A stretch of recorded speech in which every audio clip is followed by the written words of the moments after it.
What's up, YouTube? Today I'm going to be building UFC Seattle. Um, I know some fights on UFC Seattle have already been announced, but I made this entire presentation and slideshow and premise of this video before those fights were announced. So none of the fights that have been announced will be on this card. I'm really um, upset that I didn't get this out before they were announced because it kind of ruins it now that I'm posting this. Um, yeah, this is what I would have built UFC Seattle as, rather than what they did. So yeah, going into our opening fight, we have Luke Riley versus Jung Young Lee. Luke Riley's 1-0. Jung Young Lee is 2-2. Both these guys are not booked. They're up and coming contenders. Um, and I think this would be just a nice opener fight. Luke Riley has a lot of hype around him at the moment, I'm pretty sure. And I think this would just be an entertaining fight to open up UFC Seattle. Next, two guys that I had the opportunity to speak with and interview for my friend's YouTube channel, Cage Chronicles MMA. Elisha Ellison versus AJ Fry. Both these guys are 0-1 in the UFC, and they're heavyweights. They're up and coming.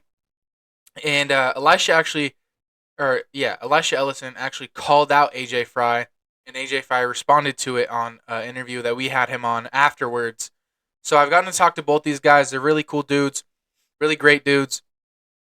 And I think this is just a smart fight to make. Elisha is from Seattle, so this would be him fighting in his hometown, facing off against AJ Fry. And I would love to see that battle happen, especially because, Eli called them out, AJ responded. It would be a good fight to have. Next, Melissa Croden versus Misha Tate. Melissa Croden is 1-1, Misha Tate 7-7. It's a women's fight. I mean, I just threw one on here. There's one on the actual card. It's Alexa Grasso versus Macy Barber, I'm pretty sure. Yeah. So I threw one on here. It's just kind of a throwaway fight. Yeah. Also, it allows Melissa to kind of get pumped up. Next, I have Lance Gibson Jr. versus Jai Herbert. Lance Gibson, I'm pretty sure, also lives in Seattle. He's 0-1 in the UFC. He fought King Green on short notice. Jai Herbert 3-5-1. Dropped Ilya Taporia. It's his greatest feat in the UFC. It gives another Seattle resident the opportunity to actually fight in Seattle in front of his hometown and his home crowd. It's just, I think that this is an awesome opportunity, and it's just a good way to build the UFC Seattle card. Next, I have Terrence McKinney versus Tommy Gant. Tommy Gant 0-0. He just fought on the Contender Series and won. Terrence McKinney 7-5. Tommy Gant is an up-and-coming prospect with a promising future. I also got to speak with this man. I also got to speak with Lance Gibson. I forgot to mention that. I spoke with Lance Gibson as well. He's a great dude, very chill. I spoke with Tommy Gant as well. I'm pretty sure he showed interest in fighting Terrence McKinney. I just think this would be a good fight for Tommy. I spoke with Tommy. He's an amazing dude, very chill, very calm. Again, all these are on Cage Chronicles MMA. Go check him out. I think this would be just a very entertaining fight. It also gives Tommy Gant a nice opportunity to kind of show off more skill in front of a bigger crowd. Get a Seattle fan base built. And it gives Terrence McKinney just a fight because he's kind of a iffy fighter. You can't really bet on him. Tommy Gant, I think, is a sure thing. Next, I've got Brady Highstand versus Raul Rosas Jr. Raul Rosas has actually just been booked. He's 5-1. Brady's 3-1. This gives. I booked this because I thought it would give either one of them the opportunity to show how high level they are, and it would give Raul.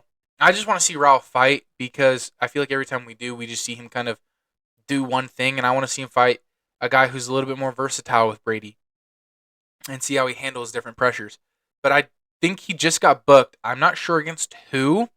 I don't remember. But it is a ranked opponent, I'm pretty sure. Which he's 5-1 in the UFC. He's the youngest guy to ever fight in the UFC. So yeah, he's finally getting a ranked opponent now. But I booked this because I want to see how Raul will handle himself against an actual well-versatile guy rather than just scrubs who can't grapple. Next, Got Ryan Spann versus Muhammad Usman. 4-2, 9-6. I think this is going to be an entertaining fight. Ryan Spann's he's got a little bit of a name for himself in the heavyweight division. I feel like every time he has a fight, I always am hearing something about him or see like I feel like he always has like a little bit of hype around his name whenever he's in a fight camp or he's booked. Muhammad Usman obviously has popularity because of his brother Muhammad Usman or Kamaru Usman, obviously welterweight world champ, dominant. Um, I just want to see these two heavyweights collide, and I want to see these heavyweights fight and push forward the heavyweight division. Muhammad Usman is notorious for kind of being like a zombie on the feet. Ryan Spain's a very explosive, powerful guy, and I want to see these two go at it.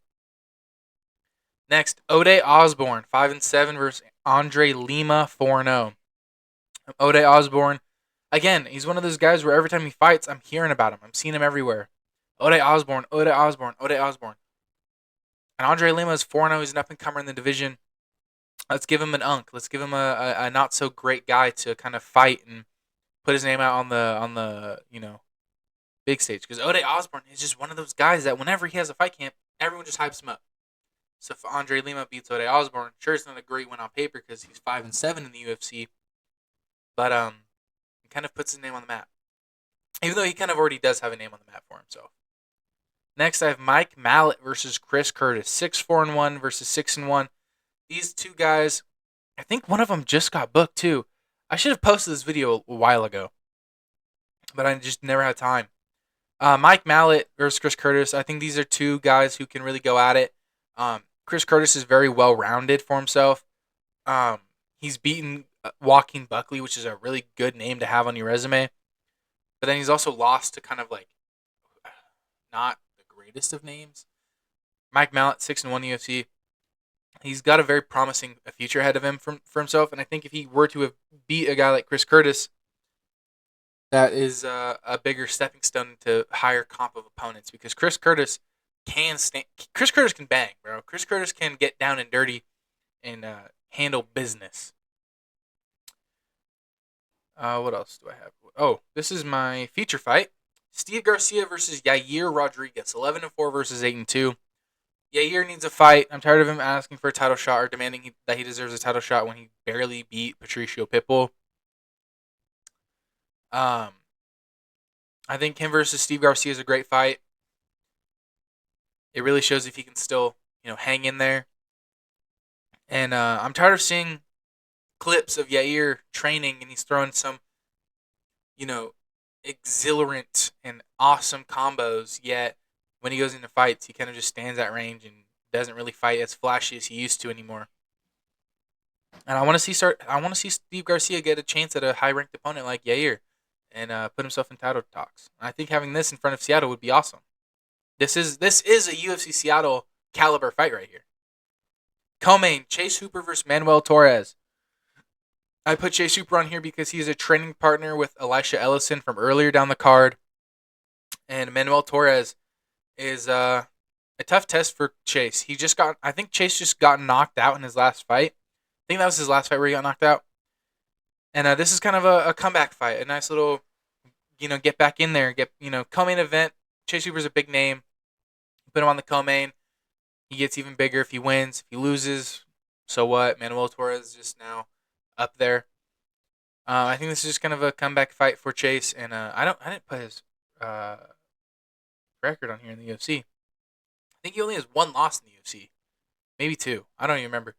But yeah, I think this is just a good co-main event to have. There's a co-main worthy fight. If you wanted to, you could put this on the co-main, but I think Chase Hooper's got the out of everyone on this list. In terms of known personality, Chase Hooper has the most personality for a co-main event. He's a very talented guy. He's got a lot of potential for, fan base building and just career building. And that leads me to my main event. Peyton Talbot versus Amin Zahabi. 5-1 as well, 8-2. Peyton Talbot is now ranked after beating Cejudo. And Amin Zahabi obviously is ranked. Amin Zahabi's last win. Who's his last win? I don't even remember who he just fought. He just got a win, though. And it might have been, was it against Cheeto that he just fought? I don't even remember. No, because he fought Aldo and he almost lost to Aldo, and that's when Aldo retired. So maybe his last win is Aldo.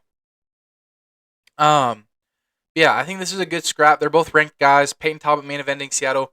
I put Peyton Talbot on the main event mainly because he's a guy that I see, as a former resident of Washington and Seattle. I lived there a big portion of my life. I feel like Peyton Talbot resonates with the people of Washington and Seattle. Like his vibe, his aura, his demeanor, his personality. A lot of people in Washington are very similar to Peyton Talbot, and I think if he fights as a main event in front of Seattle and he puts on a nice performance, probably a masterclass against Amy Zabi. Not to say Amy isn't talented, he really is. I think Peyton Talbot puts on a masterclass here and he builds a nice fan base. And having a Seattle fan base, now when he's in title contentions, maybe we get a pay-per-view in Seattle with Peyton Talbot fighting for a title. Or if he ever does hold the belt, a title defense in Seattle because he has a big Seattle fan base. I think this is a great main event, especially for the Seattle card. Obviously, Marcin Tybura is fighting Valter Walker. That's on Seattle. I don't know. It doesn't say what a fight it is or where on the card it is. And then the Alexa Grasso fight. Me and my friend were talking. Owen from Cage Chronicles MMA. We're talking when that fight got announced, and he was crashing out. He's like, "I hope this isn't the main event. I hope this wasn't the main event." So yeah, it's not. It hasn't been listed as the main event. Marcin Tybura and Valter Walker definitely isn't the main event either. I don't know what it is. I think a couple other fights have been announced as well for UFC Seattle. Let me actually UFC Seattle 2026 so far.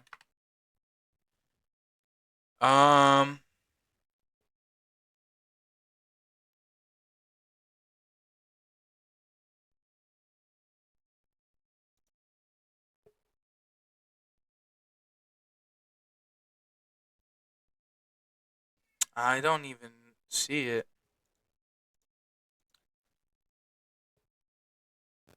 I don't even know. It doesn't even have anything listed, but it has been announced that it will be having Alexa Grasso and Valter Walker on it.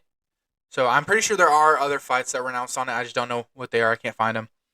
But yeah. So that's me building what I would have done for UFC Seattle and what I think UFC Seattle should have looked like. I hope y'all enjoyed the video. Give me your thoughts. Like and subscribe.